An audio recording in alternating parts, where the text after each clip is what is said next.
বিসমিল্লাহির রহমানির রহিম। আলহামদুলিল্লাহ, সকল প্রশংসা সে মহান রব্বুল আলামিনের।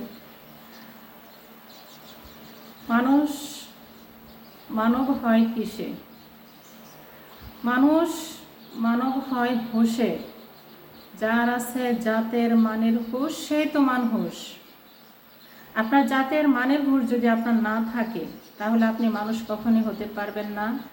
কারণ মানব হতে গেলে আপনার জাতের যে মানের কর্ম গুণাবলী আছে, ওইগুলো আপনাকে করতে হবে। আর সেই কর্মের দ্বারা, সেই গুণের দ্বারা আপনাকে মানুষ প্রমাণিত করবে।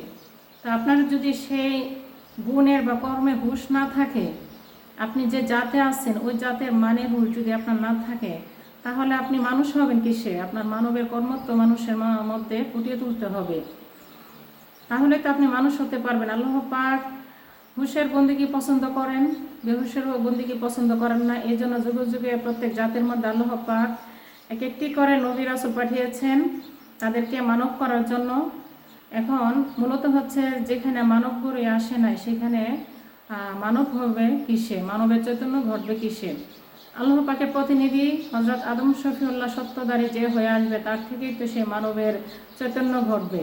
আর সেই চৈতন্য অর্জন করেই তো মানব হবে। কারণ মানবের হুঁশ এই মানব গুরুর কাছেই, ওই মানব গুরুর থেকে সে হুঁশের হেদায়েত নিতে হবে। তাহলে তো আপনি পরবর্তী জীবনে যে আদম সুরতের আদম নফস নিয়ে চিরঞ্জীবী হয়ে দাঁড়াবেন, সেই পথটি আপনি এই মানব গুরুর থেকে পেয়ে থাকবেন। এর জন্য আপনার জীবনের যে মান, যে হুঁশ, আপনার যে জাতের মানের হুঁশ, সেগুলো আপনার অর্জন করতে হবে। তাহলে আপনি মানুষ হতে পারবেন।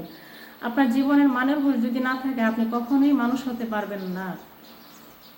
এর জন্য আল্লাহ পাক বারবারই বলছেন যে হে মানব, তোমরা হুঁশে আসো, তোমরা জ্ঞানে আসো। তোমাদেরকে মহা জ্ঞান দ্বারা জ্ঞানী করা হয়েছে। তোমরা সেই জ্ঞানকে চৈতন্য করো। কারণ ওই চৈতন্য, ওই জ্ঞানের চৈতন্য না ঘটলে তুমি মানুষ হতে পারবে না। আর ওই জ্ঞানের চৈতন্য ঘটাতে গেলে আপনাকে মানব গুরুর থেকে সে হুকুমত বা হেদায়েত নিতে হবে। কারণ সে চৈতন্যের মালিক হচ্ছে হযরত আদম শফিউল্লাহ, আদম নূর। যে এই আদম নূরের দাবি নিয়ে আসবে, তার থেকে আপনার সে চৈতন্য লাভ করতে হবে। এছাড়া কঠিনকালে সম্ভব না সে চৈতন্য লাভ ঘটানো।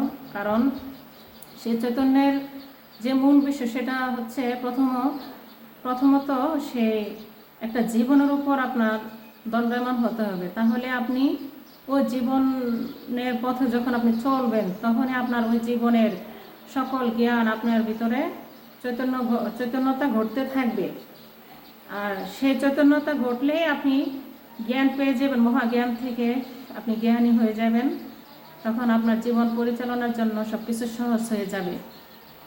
এর জন্য হে মানব জাতি, তোমরা হুঁশে আসো, জ্ঞানে আসো। তোমরা তোমাদের জাতের মানের হুঁশ চৈতন্য ঘটাও। তোমরা সেই হুঁশ ধরে থাকো, তাহলে তোমরা মানুষ হতে পারবে। এটাই আল্লাহ পাকে চাওয়া ছিল। এ বলে আজকে আমি এখানে রাখছি। আসসালামু আলাইকুম।